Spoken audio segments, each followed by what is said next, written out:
When Springfield's Holy Family Church closed back in 2009, the diocese's Black Catholic community brought its ministries and enthusiasm to St. Michael's Cathedral Parish. In the second part of her series, Becoming a Welcoming Church and Community, Rebecca Drake sits down with Marion Johnson, director of the Black Catholic Apostolate, who reveals how these special ministries were founded, what they have accomplished, and who has supported them along the way, including a future saint. Growing up as a Black Catholic in the Springfield Diocese, St. Michael's Cathedral parishioner Marion Johnson attended Catholic elementary schools in Chicopee and Springfield, where her experience was one all too familiar to African Americans. Even then, I was always the only person of color in the class and sometimes in the school. She attended the former Cathedral High School, where once again she often found herself the only Black student in a sea of white faces. You're used to it. It doesn't bother you. It didn't stop me from going to church, or it didn't stop me from going to school. I didn't complain about it. Still, she says as she married and had her own family, she wondered what it would be like to study and worship with other Black Catholics.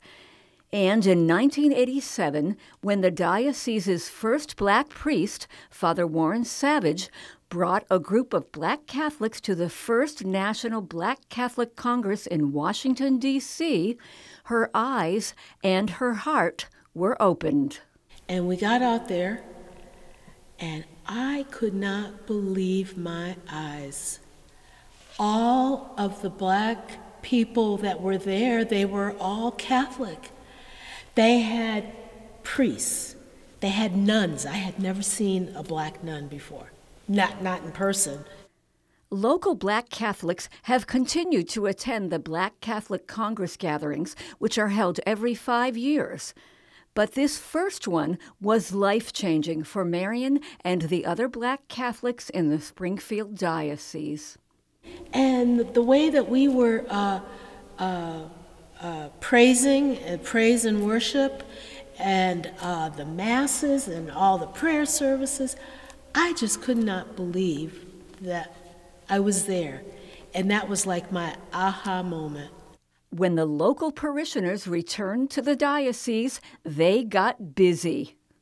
And so when we left there and came back home, that was the impetus for us to start the Knights and Ladies of St. Peter Claver, the Black Catholic Ministry, the Gospel Choir. We did all that within a year or so of each other.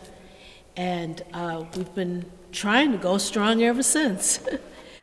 Over the years, the local Black Catholic ministry has worked to help Black Catholic families with tuition costs and school supplies, and presented seminars on Black Catholics. Now, as the country and the Catholic Church confront long-standing issues of racism, there may be new opportunities for all Catholics to work together for healing and change.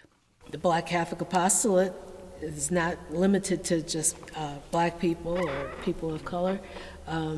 We've had, over time, we've had people that belonged and helped us, and very passionate and just believed in our beliefs. As people of faith work toward inclusivity and understanding, Marion says the first step is the act of welcoming, something all of us can do in our parishes.